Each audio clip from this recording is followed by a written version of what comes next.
Bienvenidos al 7º episodio de Retention Secrets Podcast. Hoy es un episodio un poco diferente, es el primero presencial. Tengo una invitada muy especial conmigo. Ana Merino es la jefa de operaciones de la agencia, es la estratega de muchos de los clientes más grandes que tenemos actualmente y también es socióloga. Así que hoy vamos a hablar un poco de cómo es trabajar en pareja, un poco los challenges, las cosas buenas, las cosas malas y cómo es gestionar una agencia de marketing desde Bali. Llevamos 7 meses, o casi 8, viviendo en Bali, así que hablaremos un poco sobre eso.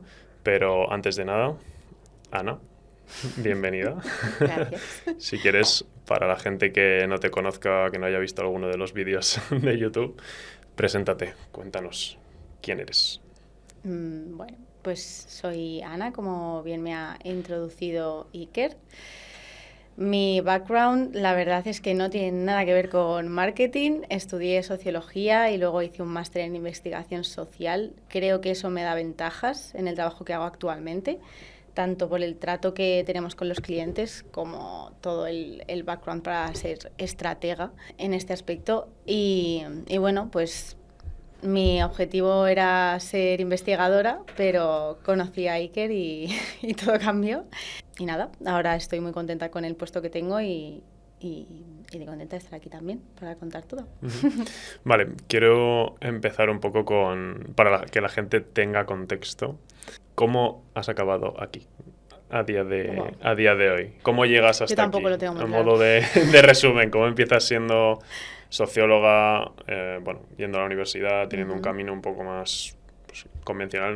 No sé si sabías qué querías hacer después de la universidad, pero ¿qué ha ocurrido para que estés aquí? Estamos en un estudio en Bali, bueno, a punto de volver a España, pero estamos en un estudio en Bali. ¿Cómo llegas hasta aquí? Cuando acabé el instituto sabía que me gustaba mucho la psicología y descubrí el mundo de la sociología y creo que fue ahí cuando supe un poco qué quería hacer, porque siempre he sido muy social, muy extrovertida y siempre he sido muy analítica con los comportamientos humanos, tanto de mis amigos, de mi familia. He sido muy... Mi madre siempre decía como que estaba atenta de todo, siempre era muy pequeña y me enteraba de todo antes de que otras personas más mayores se pudieran enterar. Creo que por eso decidí estudiar sociología. Me gustó mucho y me sigue gustando mucho la sociología y me sigue gustando mucho la investigación. En la carrera la verdad es que disfruté mucho de todos los ámbitos de la sociología, porque otra de las cosas que me caracteriza mucho es que soy muy polifacética y puedo aprender mucho de todo. Y luego cuando me fui a estudiar a Finlandia, me fui de Erasmus un año y estuve allí. Aprendí muchísimo de otra cultura totalmente diferente y de otra forma de aprender también. Y me enamoré mucho más de la sociología en el aspecto también más físico. Me gustaba mucho la sociología territorial, como a nivel organizacional de la sociedad me gustaba muchísimo. Por eso decidí luego estudiar un máster de investigación social para poder dedicarme full time a investigar. Pero pues acabé el máster, entré en una consultoría a trabajar en la que hacía una cosa totalmente diferente. Hacíamos investigación, pero de seguros, y hacíamos como proyectos de investigación, se llamaba investigación de competencia, para pues, saber cómo actúa la competencia y cómo reaccionar en base a ello. Y me di cuenta de que eso no me gustaba. Aprendí mucho de todo lo que es la organización de una empresa y de los diferentes aspectos que forman una empresa, pero me di cuenta de que eso no me gustaba y justamente pues empezamos a salir, conocí un poco más el marketing y todo lo que estabas tú desarrollando. Tuvimos muchas conversaciones en las que yo te rebatía que el marketing era lo peor, que era súper, pues, no sé cómo decirlo de forma poco... Bueno, tuvimos conversaciones muy interesantes y creo que a partir de ahí tanto mi punto de vista cambió gracias a que tú me abriste un nuevo mundo y también pues lo que esperaba de mi carrera laboral creo que cambió mucho. Y empezamos a trabajar, dejé la consultoría, también por motivos familiares que me llevaron a ello, pero dejé la consultoría, empecé a trabajar contigo como tu secretaria y a día de hoy pues ha sido un mundo, la verdad. Hemos crecido muchísimo juntos y laboralmente ha sido brutal. Cuando tú empezaste en la agencia, ¿cuál era tu expertise? Digamos, ¿qué es lo que sabías? Has dicho lo de que eras mi secretaria, pero explica un poco cuál era tu rol al principio. Yo creo que es muy importante eso porque no tenías un background en marketing. O sea, literalmente, probablemente tenías una opinión bastante negativa en cuanto al marketing. ¿Cómo fueron un poco esos primeros pasos trabajando juntos, tanto a nivel profesional de lo que estabas haciendo en ese momento al principio, como a nivel personal, cómo gestionabas eso? Creo que no lo llevaba... Fue divertido, creo que es lo que puedo decir, aprender tanto de compartir mucho tiempo contigo en un pico bastante alto de nuestra relación, porque cuando empiezas todos son mariposas y florecitas, pero creo que aprender de ti, de un aspecto totalmente diferente que no tenía ni idea, hizo que fuese mucho más receptiva al trabajo que me dieras, porque en ese momento eres tú el que me daba órdenes de haz esto, haz esto, haz esto, y yo te preguntaba 1000 cosas y me decías cómo hacerlo. Y a base de aprender de esa manera, pues estamos donde estamos hoy en día, porque ha sido prueba-error, literal. O sea, al principio era complicado porque tú no sabías hacer prácticamente nada de lo que hacíamos en la agencia y era un poco como hacer las tareas más de administrativas al principio, mientras aprendías, no sé, sobre email marketing, sobre cómo hacer un flujo, cómo hacer X cosa, ¿no? Y poco a poco fue como esa transición, yo creo, de yo haciendo todo con las personas que tuviera ayudándome a que tú entraras en esas tareas y yo me pudiera ir saliendo poco a poco hasta como estamos ahora mismo, que ahora hablamos de ello. Sí. Pero te quería preguntar, ¿tú cuando empezamos a trabajar juntos tenías claro que iba a funcionar? ¿Fue un poco apuesta? O sea, ¿cómo lo sentías en ese momento? Fue un poco confianza ciega, la verdad. En que tú tenías un proyecto que pensabas que iba a funcionar y que tenías toda la pasión del mundo y el ánimo y... Sí, fue un poco confianza ciega en ti, la verdad.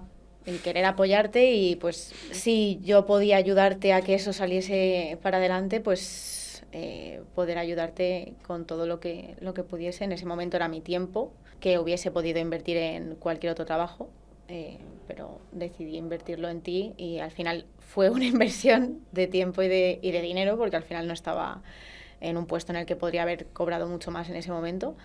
Pero, no sé, vi que tenías un objetivo y una razón de vivir en ese momento muy fuerte y creo que eso me convenció, básicamente, para apoyarte. Nice. ¿Habrías hecho algo diferente al principio?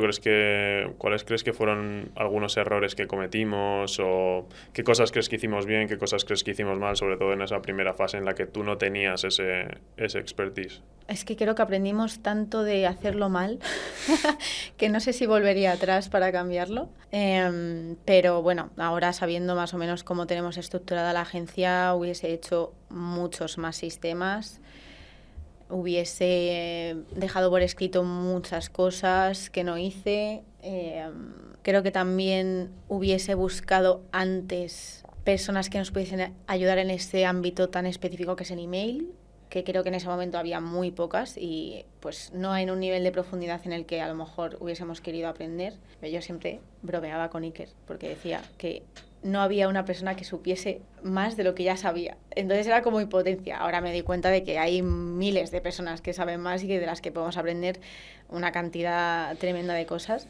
Pero en ese momento creo que nos faltó también a nivel teórico muchas cosas que no teníamos, que no sabíamos encontrar. Sí, o sea, yo creo que al final es un tema de que no sabes lo que no sabes. Por eso Es muy importante, yo creo que salir de tu caja, de tu cabeza, de conocer gente, yo qué sé, buscar en LinkedIn, en donde tengas que buscar en YouTube, para darte cuenta de lo poco que sabes. Yo creo que cuanto más aprendes sobre un tema, más te das cuenta que no sabes o que te queda mucho por aprender. Y ya no creo que sea ni falsa humildad ni nada, o sea, al final es...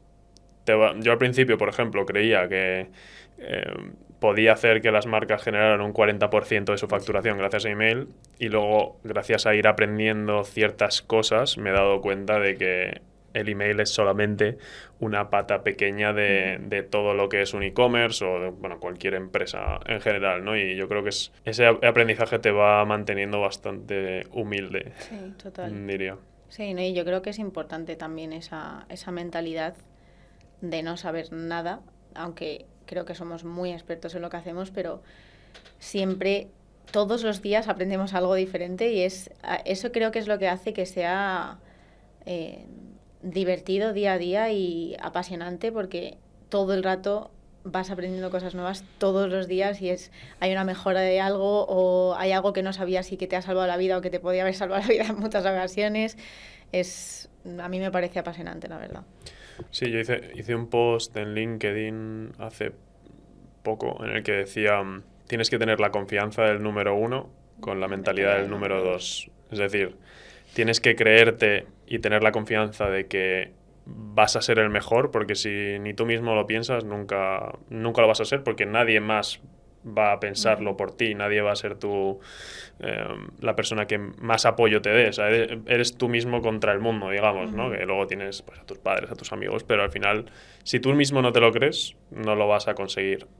Pero a la vez tienes que tener esa mentalidad de estudiante, ¿no? Eso me lo decía mucho mi entrenador en Estados Unidos, student mindset, como siempre intentando aprender, siempre ver en qué puedes mejorar y no conformarte, porque eso es lo que te hace seguir teniendo hambre para seguir mejorando sin conformarte, sin ser complaciente con lo que haces. Eso te permite también seguir siendo el mejor, porque cuando te conformas y te relajas, ahí es cuando te pasan por la derecha. Sí. Yo creo que es eso, confianza del número 1, mentalidad de ser el número 2, siempre. Vale, y para que la gente tenga ya el contexto total y que sepan, oye, por qué están en un estudio en Bali, cuenta un poco por encima cuál es ese timeline desde que empezamos a trabajar juntos hasta que nos fuimos a vivir a Bali y hasta ahora. No soy muy buena pocas yo palabras. Con las fechas, ya lo sabes. Yo te voy ayudando. Vale. Vale, al principio, cuando empezamos, trabajábamos cada uno desde la casa de nuestros padres. Creo que estuvimos 1 año y medio. Sí, mayo de 2022 empezamos a trabajar juntos. Sí. Bueno, vinimos a Bali en septiembre de 2024, así que estuvimos... Sí, ese tiempo estuvimos trabajando cada 2 años. Uno, sí, casi 2 años, sí. Estuvimos trabajando en casa de nuestros padres, y bueno, la mayoría del tiempo o juntos, o en la misma habitación, o en tu casa pero en diferentes habitaciones. Ojalá tuviera alguna foto, seguro que tenemos alguna, sí, que poníamos una mesa en la habitación de Ana y estábamos ahí los dos juntos en 5 metros cuadrados. Sí, estábamos ahí dentro 10 horas. Sí, sí. Pero estás tan centrado en lo que tienes que hacer. Al principio sí que era complicado porque molestaba mucho a Iker, la verdad. Y ya llegó un punto en el que aprendí a que tenía que solucionar yo los problemas y no dártelos a ti, porque también era parte de mi trabajo no darte más problemas, sino intentar solucionarlos. Y que de esa manera pues tú pudieses dedicarte a lo importante, que en ese momento pues era sales y bueno, también ayudarme con el servicio, pero no nos matamos. Yo creo que eso es es un buen punto de partida para que entiendan. Sí.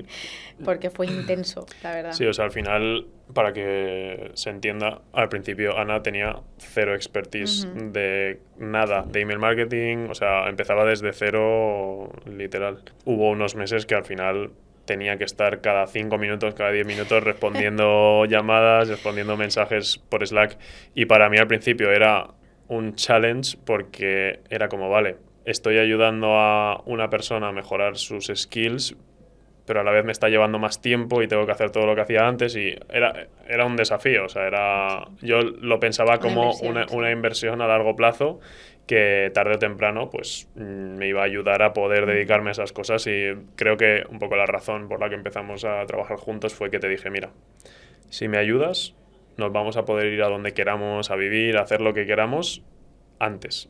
Y aparte tendremos la flexibilidad de decir, estamos trabajando juntos, podemos hacer lo que queramos, no dependes de que te den vacaciones en un sitio, que puedas teletrabajar o no.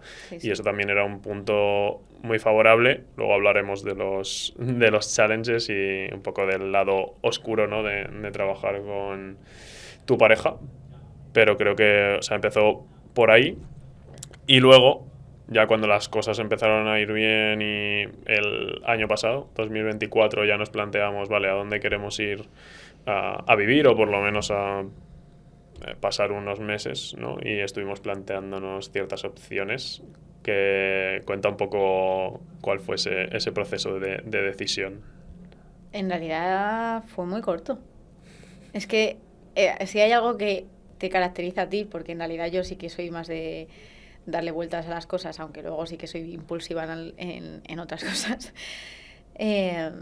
fue literalmente de un día para otro, que me dijiste, he comprado los vuelos a Bali. Es verdad que sí que estuvimos barajando varias opciones. Una era Cape Town. Cape Town, sí. Otra era Bali. También estuvimos viendo Vietnam. Bueno, creo que es que además era súper caótico, porque en agosto son las fiestas del pueblo de Iker, de Nanclares, y además yo también estoy en Cádiz con mi familia, que mi familia es de Cádiz, y era un momento raro para tomar una decisión. Y de repente un día me llamas y me dices que he sacado los vuelos a Bali y que encima se viene con nosotros mi madre. Y yo, bueno, pues nada, pues así. Y la verdad es que, no sé, o sea, creo que esas decisiones es mejor tomarlas así, sinceramente, porque si te lo piensas demasiado, al final o no lo haces o probablemente es que no lo hagas. Porque... Sí, yo creo además que es raro, porque en ciertas cosas tú eres mucho más espontánea y luego en otras te cuesta mucho más. En lo que requiere gastarse dinero. En lo que requiere invertir dinero. Ana es todo lo contrario, es conservadora a mí al 100%, y yo soy de... Si creo que me va a ahorrar tiempo o me va a ayudar a hacer algo mejor o va a aumentar la calidad de algo, para adelante. Y creo que hay un balance bastante bueno, pero sí que es verdad que como llevaba tanto tiempo queriendo hacer eso, queriendo tener esa libertad, digamos, era como, mira, vámonos aquí. Y luego sí que el peor de los casos es volver a tu zona de confort, que eso creo que al final, si tienes suerte y tienes una familia con que sea de una clase media en España, te van a poder ayudar a pagarte el vuelo de vuelta. Me acuerdo que me lo dijo tu tía esto. Sí, que si necesitábamos dinero, no, y me lo dijo para que volviéramos a España por Navidad.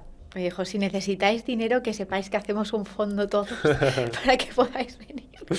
Sí, pero al final creo que ese es también el problema y una de las razones por las que yo personalmente quería irme, que es que lo tienes todo muy fácil. Cuando la vida no te pone entre la espada y la pared, es muy difícil que cambies o que des lo mejor de ti, porque sabes que con dar un 40 o un 50% vas a tener una vida más o menos buena. Ni muy buena ni muy mala, lo que va a hacer que te conformes y te quedes un poco donde estás y tengas ese conformismo, yo creo. Y yo lo que llevaba pensando mucho tiempo, y cuando empecé a leer muchísimo y a intentar como ser la mejor versión de mí mismo, crear esa visión para mi vida, tenía muy claro que yo no venía del gueto, yo no tenía una vida mala, o sea, eso no es mi realidad. Yo tenía que construir una realidad para mí en la que me pusiera entre la espada y la pared y que no hubiera plan B. Porque si tú tienes ese colchón sobre el que caerte, al final lo que haces es que te relajas y no das lo mejor de ti mismo, porque tienes ese colchón, o sea, da igual lo que pase. Entonces yo era como, no quiero que me ayuden ni mis padres, o sea, no quiero vivir aquí más tiempo, o sea, de verdad, me pongo yo entre la espada y la pared y es o esto o nada. Y creo que esa es para las personas que escuchen este podcast, que estén un poco en esa misma situación, que tienen ese colchón, esa cama en casa de sus padres o de su familia o de donde sea, la única manera de cambiar de verdad a largo plazo es poniéndote entre la espada y la pared. O sea, creo que no hay... Y no dándote un plan B o una puerta de salida, porque si no al final la vas a coger cuando las cosas no vayan bien, claro, porque no van a ir bien. Y vas a tardar mucho. A mí, yo lo he contado alguna vez, que los primeros 2 años perdí dinero, estaba en negativo en la agencia. Hasta el tercer año no recuperé el dinero, que ahí fue cuando empezamos a trabajar. Pero son en esos 2 años, 3 años en los que yo no veo ningún tipo de resultado, en los que, gracias a no haberme dado la posibilidad de rendirme, seguí para adelante. Sí. Porque si tú tienes ese colchón, ahí es cuando abres la puerta y te vas. ¿Para qué voy a estar sufriendo teniendo esto? Pero creo que también no todo el mundo ha tenido el privilegio de el que hemos tenido tú y yo, que ha sido de irnos fuera de nuestra casa. Y saber que eso... y esas situaciones en las que te enfrentas a salirte de tu zona de confort son las que luego hacen que crezcas más como persona. Y eso creo que para ti y para mí fue importante, tanto para lo que nos enseñó vivir fuera y vivir solos, que obviamente en ese momento tanto tú como yo estábamos respaldados por nuestros padres porque no podíamos hacerlo de otra manera, pero creo que eso también hizo que pudiésemos dar el paso más fácil, porque sabíamos lo que requería y lo que iba a los challenges que iban a desembocar, irnos fuera y sobre todo irnos tan lejos, porque ese era mi talón de Aquiles, irnos tan lejos.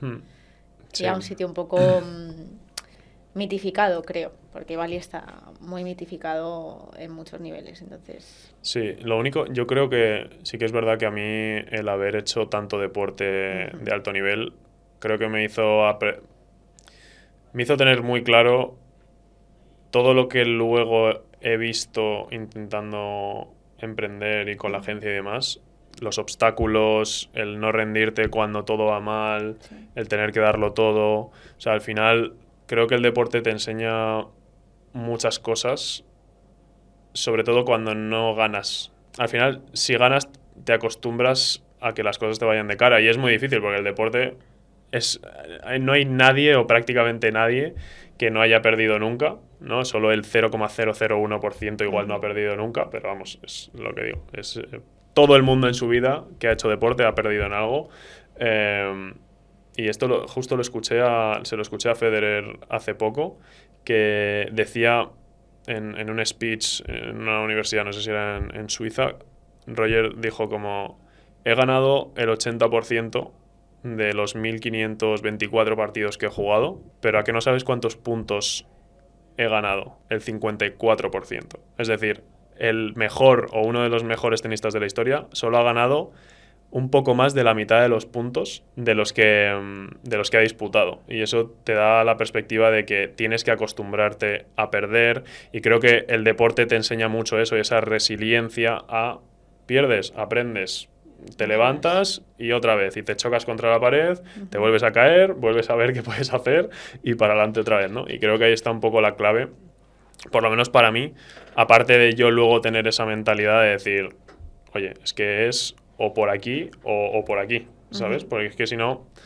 es lo que digo, o sea, si te pones esa puerta de salida, pues es complicado. Así que es verdad que luego yo estuve 4 años en Estados Unidos jugando al baloncesto en la universidad, y eso también me dio una perspectiva mucho más amplia en cuanto, tanto en el deporte como en lo que es el emprendimiento, que yo no empecé hasta que no terminé la universidad, pero sí que es verdad como que te va despertando diferentes cosas, aprendes mucho de otras culturas y te abre mucho la mente. Y luego cuando llegas a casa no te conformas con lo que hay, no te conformas con ir al bar los martes después de trabajar y tomarte una cerveza y ya está, porque es como que ya sabes que hay algo más, ¿no? Y yo, por lo menos para mí, y sentía como que eso ya no era para mí, había como una desconexión, ¿sabes? Sí. Con mis amigos, con mi círculo, y por eso ahí yo me tuve que separar, y como literalmente yo lo llamo el modo monje, el monk mode, que era... Así te conocí. Sí, literal, que era pues eso, no tener redes sociales, solo ir al gimnasio, comer bien, trabajar, leer, zumo de apio. todo lo que... Solo hacía lo que me pudiera ayudar para estar bien espiritualmente, mentalmente, profesionalmente y lo que me fuera a ayudar a largo plazo. O sea, era como sacrificar todo lo que da placer a corto plazo por la visión que yo había creado a largo plazo. Sí. Y creo que eso es lo que, pues, en cierta manera hace que tú y yo estemos hoy aquí. ¿No? Pero no, nos hemos ido por las ramas, no Totalmente. sé ni qué te Esto estaba en la diciendo. agencia se llama tangente. Esto se llama tangente, sí. Esto para otra ocasión. Vale. Antes de... Bueno, entonces, llegamos a Bali. Uh-huh. Llegamos en septiembre del año pasado. Primera vez que vives fuera de casa más de un año, ¿no? O bueno, más de... Bueno, en teoría, sin vuelo de vuelta, ¿no? Diría que la primera vez que vivo fuera de casa sin el sustento de mis padres. Sin el sustento de tus Porque padres. fuera estuve un año, pero yo estudiaba, no trabajaba. Y es una cosa totalmente diferente. Vale. Pues antes de pasar a lo que sería Ana en la agencia ahora mismo, ¿cómo ha sido desde que llegaste a Bali tu experiencia hasta ahora? ¿Cómo lo definirías?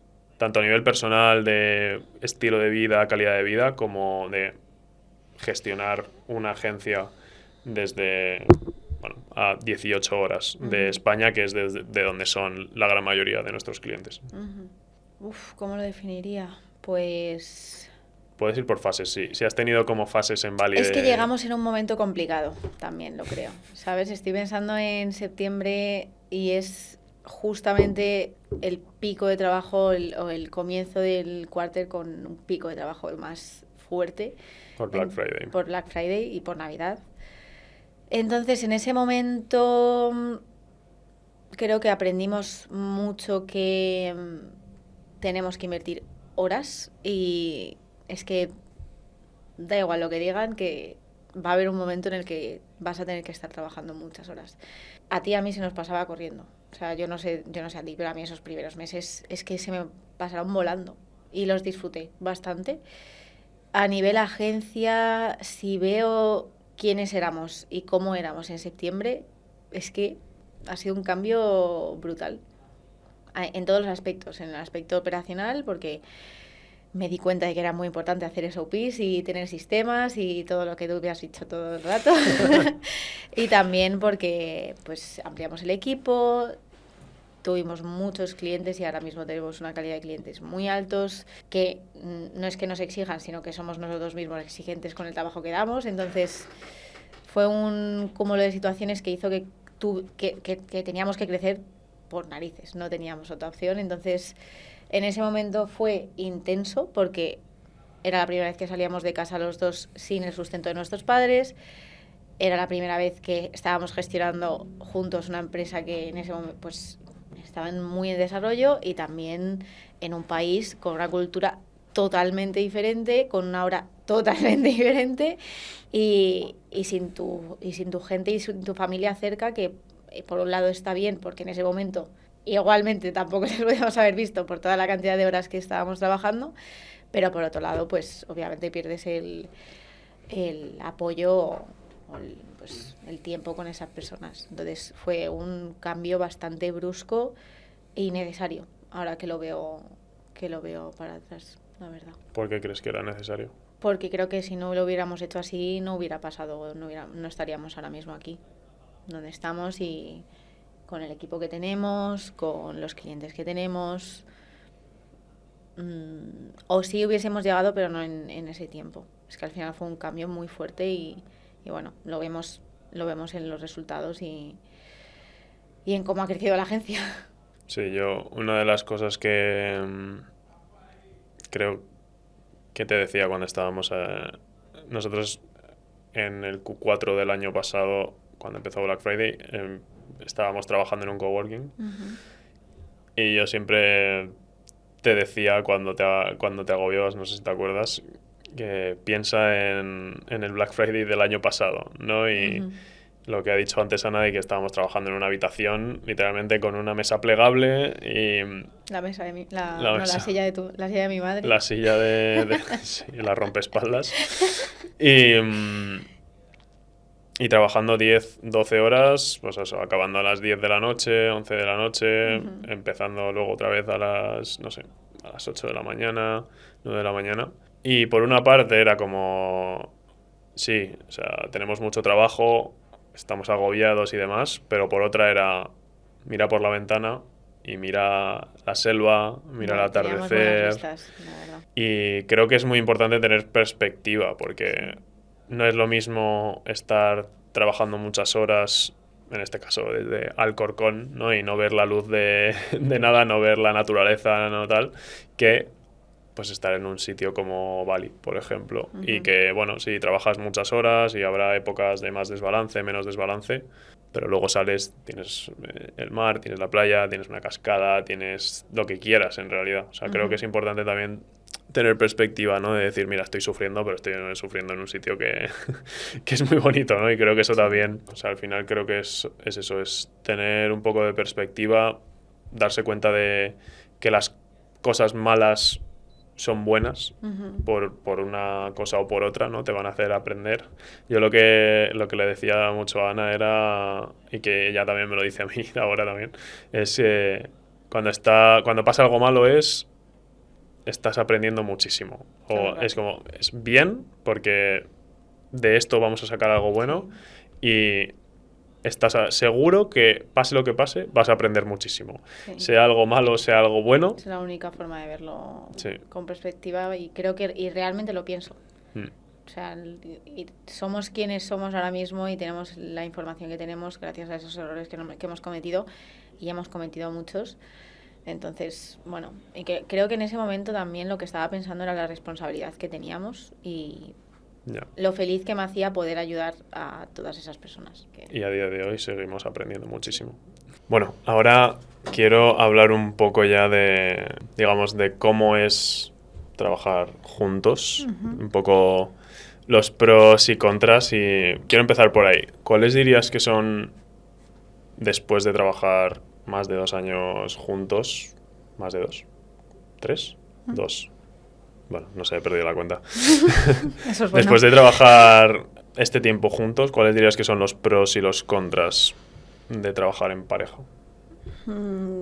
Diría que los pros es que nos conocemos muy bien, y eso es un beneficio porque sabemos qué es lo que vamos a hacer bien, qué es lo que podemos hacer mal, o cómo nos podemos ayudar en el caso de que sea así. Creo que eso es un beneficio que la confianza de estar en pareja te da, y que puede ser muy bueno para luego el rol en el trabajo.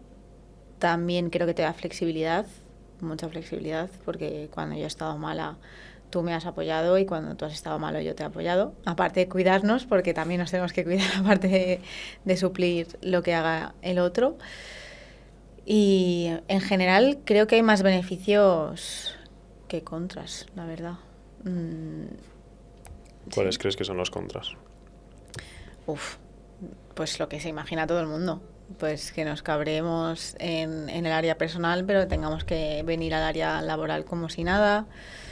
Ese cambio de roles que es muy complicado para la cabeza y para el corazón. Y sobre todo extrapolar. Creo que es importante diferenciar tus objetivos en pareja de tus objetivos en la agencia laboral. Y eso es complicado para la cabeza, yo creo. Es como que cambiar tus emociones y cambiar el chip cuando tanto la otra persona como tú sabéis que pasa algo es muy complicado, pero bueno, creo que lo gestionamos bien y lo hacemos. ¿Cuáles dirías que son como las diferencias clave entre la relación, o que debería haber entre la relación personal y la profesional? ¿O no debería haber una separación? Yo creo que sí. Sí, o sea, yo siempre he tenido muy claro que el CEO eres tú, y que tú eres el founder, y que al final las decisiones arriesgadas y las inversiones arriesgadas y en general la toma de decisiones difíciles recae en ti. Y creo que es súper importante tener eso claro y claro desde el principio, porque al final si no creo que genera confusión y genera pues lo que todo el mundo espera que pase cuando trabajas en persona, que es pues malos rollos, que acabes mal, que lo dejéis y que se rompa la relación, y tanto laboral como personal. Creo que es súper importante definir roles y que sepa, en nuestro caso, yo, que el que va a tomar las decisiones al final es tú, y obviamente tú me escuchas, sabes mi opinión, pero al final tanto yo estoy tranquila porque tú tomas las decisiones como tú estás tranquilo porque sabes que eres tú el que tiene la última palabra. Uno, ¿cómo crees que nosotros gestionamos el conflicto, ya no solo personal, sino a nivel profesional, en el sentido de no estamos de acuerdo en alguna cosa en la agencia? ¿Cómo gestionas, bueno, cómo crees que gestionamos el conflicto y cómo crees que deberíamos gestionarlo? ¿O cómo crees que una persona que esté trabajando con su pareja debería gestionar conflicto en ese ámbito? Mi primer consejo sería que si estáis enfadados en lo personal, intentéis solucionarlo antes de implicaros en el ámbito laboral. Creo que eso sería mi mejor consejo. Si eso no puede pasar porque por la circunstancia no podéis hablar, porque no llegáis a un acuerdo, porque no tenéis tiempo, por lo que sea, pues en ese caso es complicado el cambio de chip, pero el único consejo que puedo dar y que creo que aplicamos es visualizar el objetivo en la agencia y separarlo un poco del objetivo personal o de tu relación personal con la otra persona. Creo que es lo único que podría decir. Pero creo que lo más importante es que intentéis no entrar en conflictos innecesarios, porque al final... Sí, o sea, creo que es importante eso, tener claros los roles y quién es bueno tomando qué decisiones. Y siempre escuchar la opinión de la otra persona, pero sabiendo que al final el que tiene más información y puede tomar mejor la decisión, en mi caso, por ejemplo, como CEO, o tú como jefa de operaciones a nivel de clientes y qué hacemos con los clientes, pues cada uno tiene que asumir la responsabilidad en su parte, y creo que la clave un poco aquí de también estar alineados y no tener tanto conflicto, aparte de saber cuáles son los roles, es un poco el ejercicio que hicimos nosotros el año pasado de tener todo claro, sí. Tener en un PDF, en una hoja o donde quieras, lo que es la visión de la empresa. O sea, tanto tú tener tus propias ambiciones personales, al final para mí, por ejemplo, se mezcla mucho con lo que es la agencia, el querer escalar la agencia y todos los objetivos que tenemos con respecto a la empresa. Para mí es algo como que va muy atado a mis objetivos personales, pero simplemente tener muy claro cuáles son esos objetivos, cuál es la visión, cuáles son los valores de la empresa, porque no solo te va a servir a ti, sino que te va a servir para luego contratar al tipo de gente que cuadra dentro de esa visión, de esos valores, y te va a hacer la vida mucho más fácil. Es un trabajo que te lleva tiempo de primeras, pero que si lo haces bien, luego tiene sus frutos. Sí. Es nuestra piedra angular, a donde vamos cuando tenemos dudas. Sí, total. Y vale, ¿cuál dirías hasta este punto que ha sido como tu peor momento, o en el que hayas dicho, buah, es que lo quiero dejar, o no a nivel personal, digo, que lo quiero dejar, si quieres hablar de eso, pero... De momento no lo he tenido. Sí, o sea, como decir, es que no puedo más, o sea, porque al final la agencia, si quieres escalar cualquier negocio, no tiene por qué ser una agencia, va a haber mucho estrés, va a haber muchas noches, muchos días de trabajar muchas horas, de no ver resultados, de clientes que no agradecen tu trabajo, y un largo etcétera, etcétera, etcétera. ¿Has tenido algún punto en el que has dicho, buf, no sé si puedo seguir? Me acuerdo perfectamente. Y creo que va muy en línea contar esto porque al final la solución en realidad fuiste tú. O sea, y es un beneficio que conlleva tenerte y que nos entendamos y que puedas empatizar con mis emociones. Fue pues en el diciembre pasado, diciembre de 2024, fue horrible. Uno, porque era un momento para mí bastante emocional, por lo que conlleva ese mes de cumpleaños, de Navidad y de todo en mi familia, que tiene mucho peso emocional y sentimental. Y se unió también pues mucho trabajo. En ese momento era yo la única estratega del equipo, llevando, pues no sé si eran 12 clientes o 11 clientes. Aparte de pues gestionar todo el equipo, a nivel técnico también teníamos ayuda de Alejandro, pero estaba solo 2 horas, así que a nivel técnico también lo tenía que gestionar yo, que me gusta mucho, pero fue una carga de trabajo considerable. Y eso unido a pues toda la sensación de falta de estar cerca de tu familia en momentos en los que te gustaría estar con ellas, pues ese momento fue duro de lloradita y a seguir existiendo todos los días, literal. ¿Y qué hiciste? ¿Qué fue lo que te pues hizo seguir? Es que no pensarlo. Y obviamente pues tú quererme. Es que no... pues abrazarme y darme consuelo. Y ayudarme en todo lo que podías, obviamente, pero tú también tienes un límite de horas y otro trabajo que tienes que hacer. Entonces, tampoco es que pudieses ayudarme a hacer mi trabajo porque tú tenías que hacer el tuyo.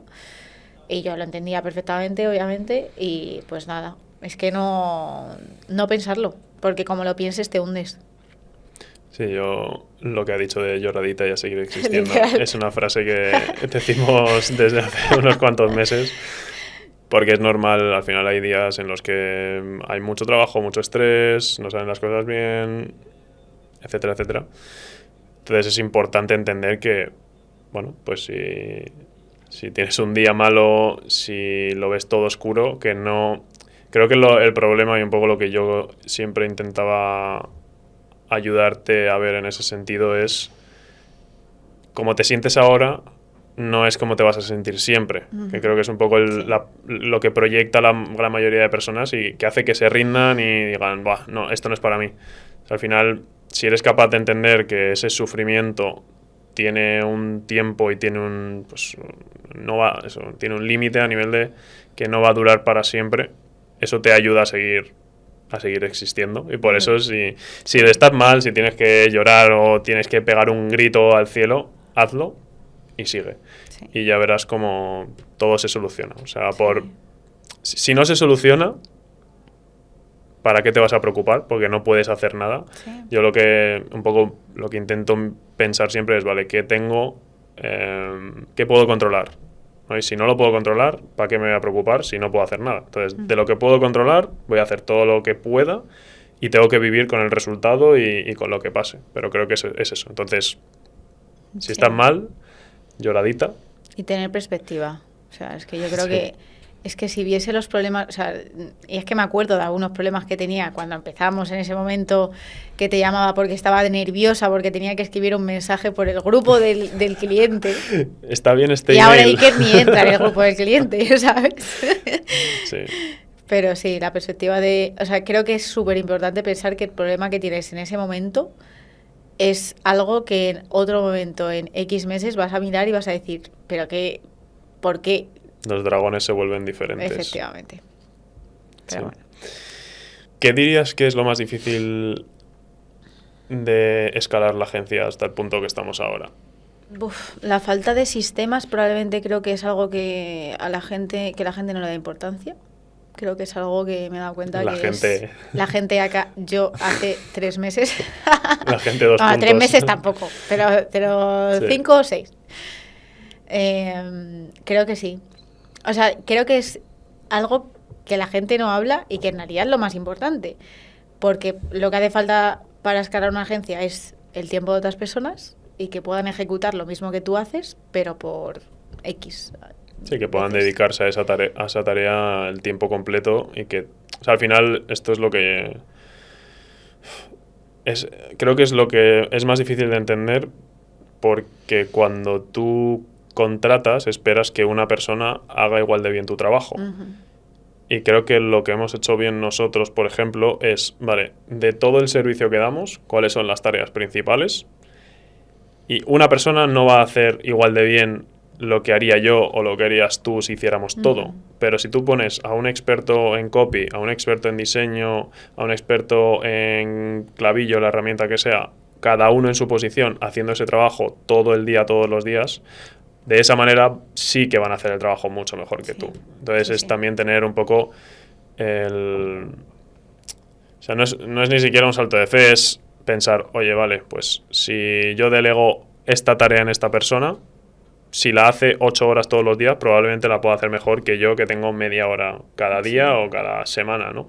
Entonces creo que es el como soltar, el ser capaz de soltar esa responsabilidad en otra persona. Y ser humilde, porque aunque me cueste admitirlo, ha habido momentos en los que he pensado que el trabajo que yo hacía no le va a poder hacer nadie. Y de repente entró Max y vi que había luz, que es el otro estratega que tenemos en el equipo, porque al final tú piensas que... O sea, el problema que yo tenía, por lo menos, no sé si es aplicable a otros casos, pero no solo soy estratega, no solo soy especialista o no solo soy X, también formo parte de la agencia a un nivel mucho más personal. Entonces, para mí delegar significaba también delegar la calidad del servicio que dábamos. Y para mí eso era lo más complicado sin duda. O sea, no saber el output que van a dar y no poder controlarlo o querer controlarlo y desbordarte porque no puedes. Sí, a eso me refiero, que al final cuando dices, es que nadie va a hacer esto igual de bien que yo, es verdad.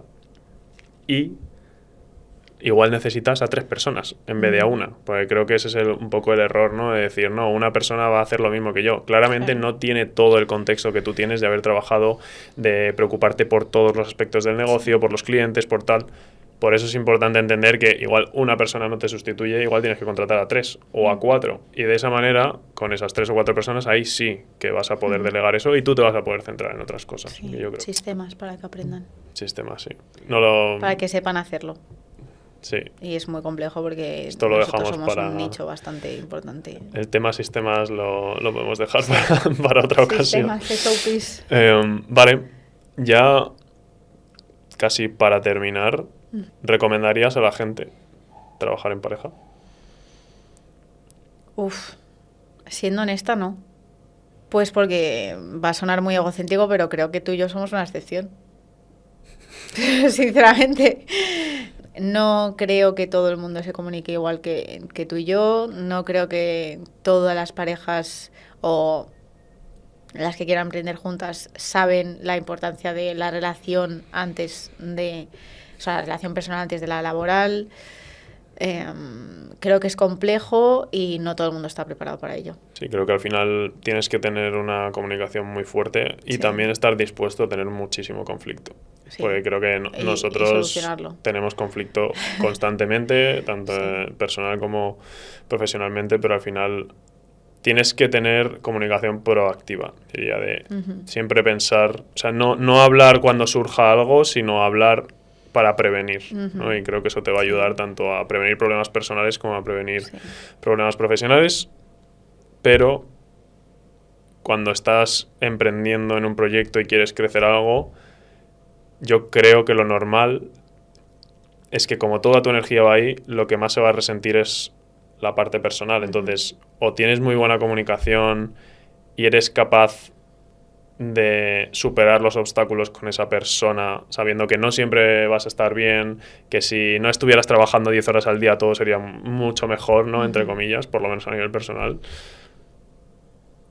Si eres capaz de sobrellevar eso, bien, pero o te hace muy fuerte o rompe la pareja, yo creo. O sea, es como que no hay punto medio. O sea, una vez entras en ese mundo, o va muy bien y te vuelves una power couple o se acabó, ¿sabes? Yo creo que es para la media de parejas creo que es muy surrealista, o por lo menos para una parte de la pareja es surrealista pensar que tu pareja esté trabajando un fin de semana, que estés el domingo 8 horas trabajando. O sea, ese tipo de decisiones creo que son muy complejas si no tenéis un objetivo común a nivel laboral y lo respetas, claro. Porque el problema es que puedes enfadarte, puedes pensar que pues efectivamente no eres la prioridad. Son como conflictos muy, muy fuertes. Y yo creo que algo que podemos contar y que puede ser ejemplo de esto que estamos hablando es que hablamos religiosamente todos los domingos y mi madre se reía de nosotros porque era algo que no es lo normal, no es habitual tener ese tipo de comunicación ni darle importancia. Y no somos perfectos, Vamos. Hay domingos en los que no hablamos, hay semanas que estamos de viaje, qué tal, qué cual, Sí. pero siempre teniendo en cuenta que es importante. Si no lo haces es que no estoy haciendo esto. O sea, es algo que está recurrente en nuestros calendarios. O sea, bueno, lo de los calendarios es otro tema, lo del el time management. Pero, o sea, es entender eso, como que todos los domingos vamos a hablar. Que luego no hablamos, vale, pero sabemos que no lo hemos hecho y que tenemos que hacer. Sí. Creo que eso pero creo que es una buena definición de la comunicación siendo un pilar súper importante en nuestra relación, no desde que empezamos a trabajar. No, desde que empezamos a salir, o sea, desde que no teníamos en común este objetivo, o sea que... Sí, 100%. Y conversaciones muy complicadas, además, o sea que ya estábamos preparados para lo que se venía. Cuantas más conversaciones difíciles, mayor será tu calidad de vida, ¿no? Algo así, creo que era la frase. Vale, y ya para terminar, si pudieras darle un consejo a alguien que vaya a emprender en pareja o que esté emprendiendo con su pareja o trabajando con su pareja, ¿cuál sería? Probablemente discernir los roles, diferenciar los roles muy, muy bien y saber las responsabilidades de cada uno para, uno, ser accountable con tus responsabilidades y que la otra persona pueda ayudarte, y dos, para que no entre en conflicto la toma de decisiones, que suele ser lo que genere conflicto. Y sí, creo que sería eso, porque creo que también es algo que puede ser lo que menos hagan. Pues, ahora, si tuvieras que darle un consejo a la Ana del pasado, wow. ¿Cuál sería? En el ámbito... Lo que quieras. Pues sinceramente que siga haciendo lo que tiene que hacer. Porque es que al final creo que si no hubiese hecho algo en ese momento, no estaría donde estoy ahora mismo. Sí. Creo que todo lo que he hecho en mi vida hasta ahora ha sido el resultado de lo que soy ahora mismo. Bueno, vale, pues nada, yo creo que con esto y un bizcocho ya lo dejamos para la siguiente. El saludo... No, ha salido mal. No, son 3. Una, ¿no? Toma, el saludo del trabajo. Esto da también para otro vídeo. Bueno, si os ha gustado el podcast, dejar un comentario. Es un podcast un poco diferente a lo que suelo hacer, pero bueno, quería aprovechar, creo que ha quedado algo guay. Dejadme algún comentario también para saber qué personas os gustaría que vinieran. Y nada, muchas gracias, Ana. A ti.